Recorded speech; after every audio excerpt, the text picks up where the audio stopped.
gone shopping. I'll pick the kids up from school at lunchtime, and then I'll come home to get things ready for Jason's birthday party. Don't work too hard. I love you.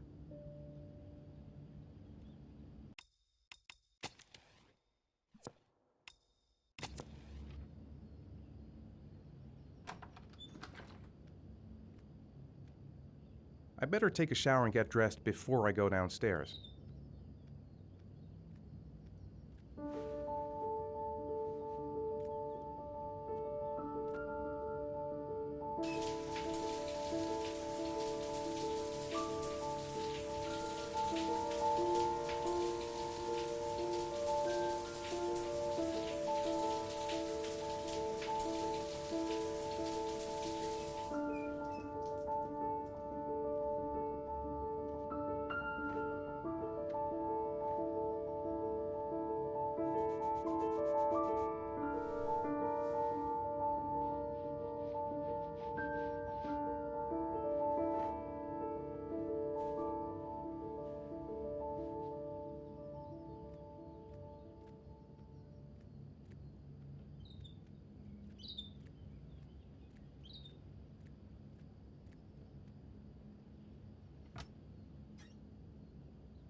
Hey, take it easy. You're gonna knock me over. So this is your big day, huh? Am I grown up now? 10 years old. That's not exactly grown up, but you're getting there. Now, can I drive your car? And I think you're gonna have to wait a little while for that. Ethan, can you please help me? I'm coming.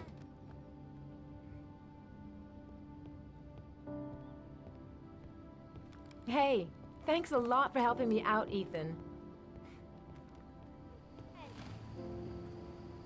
Hey, Dad, are you gonna come and Yeah, play Dad, with us, come please? and play with us. Come on. Please. Okay. Hey, 5 minutes, boys, okay?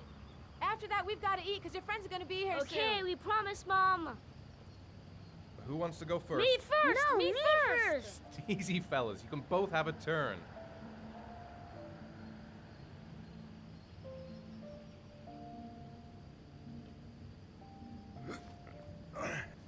Okay, Sean, get ready. Here we go.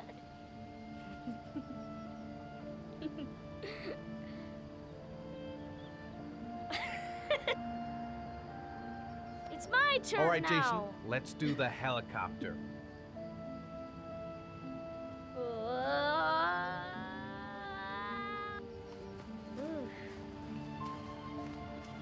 Come on, Dad. Show us how Yeah, strong show you us your are. big muscles.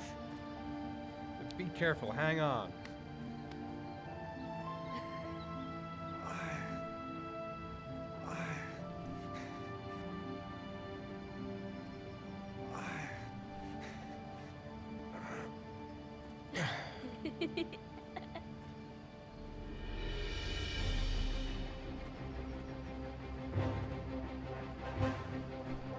This time you're done for. You're gonna pay for all your crimes, evil one. Ha! Surrender, weakling. Say your prayers. Come on, Jason. Hoya! Give up. I am victorious. Watch out. Yo! Attack, attack. Whoa! Whoa! Come on.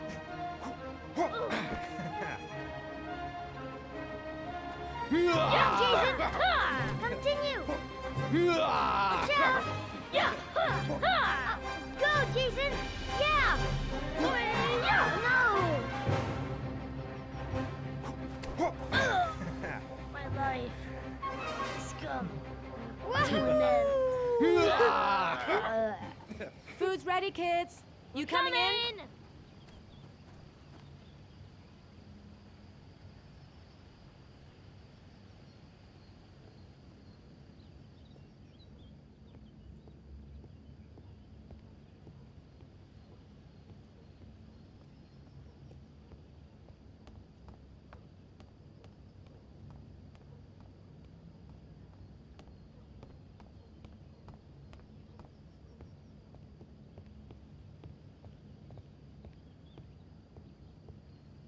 Sean? What's up? It's Merlin. He's dead. He's dead and it's all my fault. No, it's not, Sean. Of course it's not your fault. I'd give anything if you could come back to life. You know, Sean, there's some things which just have to happen. Even if you don't want them to. It's not fair, Dad. It's not fair. I know. I know.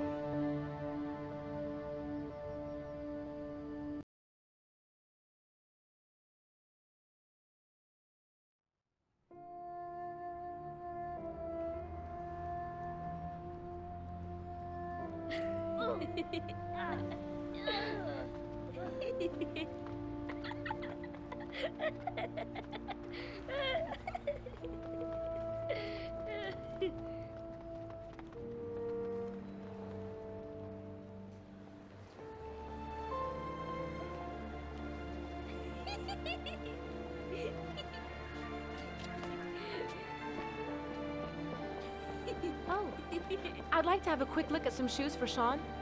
Can you watch Jason for a minute?